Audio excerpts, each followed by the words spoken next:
예수님을 떠올릴 때 오늘 우리에게 드는 여러 가지의 이미지들이 있습니다.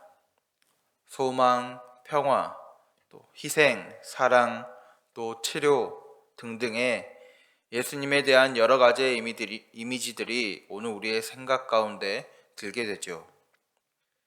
그런데 오늘 예수님은 본문의 말씀을 통하여 본인이 이 땅에 온 이유에 대해 밝히고 있습니다. 무엇 때문에 왔다 이야기하십니까? 내가 불을 땅에 던지러 왔다 라고 이야기합니다.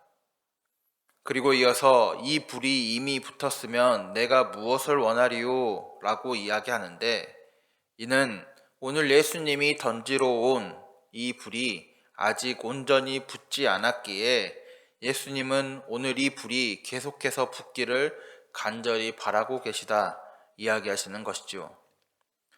그렇다면 불은 무엇일까요?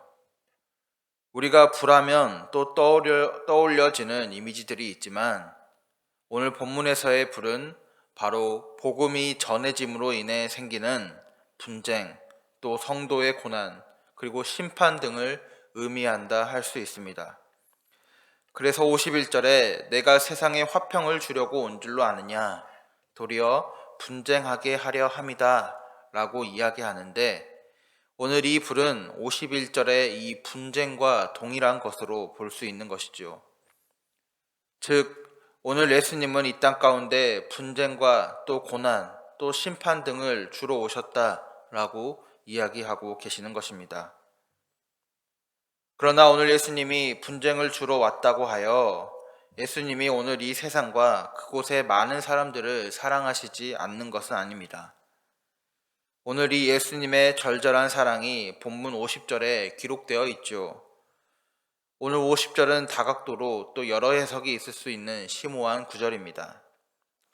오늘 50절에 나는 받을 세례가 있으니, 여기서 예수님이 받을 세례란 예수님이 공생의 초기에 이미 받은 요한의 물 세례가 아니라 앞으로 예수님이 감당하셔야 할 십자가의 죽음, 또 그로 인하여 성도가 오늘 그 사실을 믿음으로 인해 구원에 이르고 또 그리스도와 연합하여 교회와 한 몸을 이루는 이 구속사적 사건을 오늘 그 의미가 비슷한 세례라는 단어를 통해 예수님은 표현하고 계시는데, 오늘 이 예수님의 죽음으로 인한 그 세례와 같은 사건이 완전히 성취되기까지 나의 답답함이 어떠하겠느냐라고 이야기하십니다.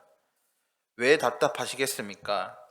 바로 자신의 정해진 숙명인 이 고난과 죽음을 통하지 않고서는 오늘 자신이 사랑하는 이 잃어버린 양들이 오늘 하나님께로 다가갈 수 없기 때문입니다. 그러기에 오늘 이 일이 이루어지기까지 오늘 그 사랑의 마음으로 애타게 잃은 양을 바라보고 계시는 그 답답한 예수님의 마음을 이 구절을 통해 우리는 알 수가 있는 것입니다. 오늘 이와 함께 이처럼 예수님의 십자가의 죽음을 통하여 이 땅에 전해질 복음은 곳곳에 분쟁을 일으킬 것이다 이야기합니다.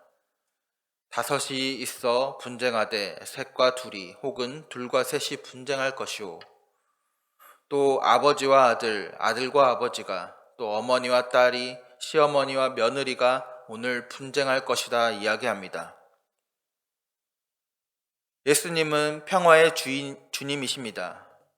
그러나 오늘 그 예수님의 복음이 이 땅 가운데 전파될 때에는 오늘 이를 받아들인 자와 혹은 이를 받아들이지 않는 사람들 간에 분리가 일어나고, 또 오늘 그 과정에서 아무리 가까운 사이일지라도 예수님을 받아들이는 자와 그렇지 않는 자 사이에는 고통스러운 대립과 갈등이 일어날 수밖에 없음을 오늘 예수님은 말하고 계시는 것입니다.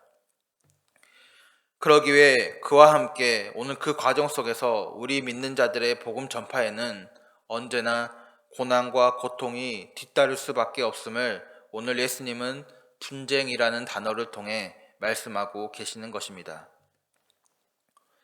예수님은 이처럼 예수님의 죽음으로 인한 참 화평의 길로 가기 위해서 결국 어찌되었든 이 분쟁의 길을 걸을 수밖에 없다 이야기하시는데, 오늘 이 길을 가고자 하는 자들에게 예수님은 시대를 분간하여 옳은 길을 판단하라 이야기하십니다. 54절에 구름이 서쪽에서 오는 것을 보면 소나기가 오겠다 이야기하는 것처럼, 55절에 남풍이 불면 심히 덥겠다 예측하는 것처럼, 어찌 천지의 기상은 분간할 줄 알면서 어찌 시대를 분간하지 못하느냐라고 말씀하십니다. 그리고 우리 스스로에게 옳은 것을 스스로 판단하라 말씀하시죠. 단 58절과 59절의 말씀을 통하여 옳은 것을 스스로 판단할 그 기회가 영원하지 않음을 이야기하고 계십니다. 내가 너를 고발하는 자와 함께 법관에 갈 때에 길에서 화해하기를 힘쓰라 라고 이야기하죠. 왜냐하면 그가 너를 재판장에게 끌고 가서 그 후 옥에 가둘까 염려되기 때문이라 말씀하십니다. 그리고 오늘 옥에 갇히면 어떻게 됩니까? 한 푼이라도 남김없이 갚기 전에는 나올 수 없을 것이다 이야기합니다.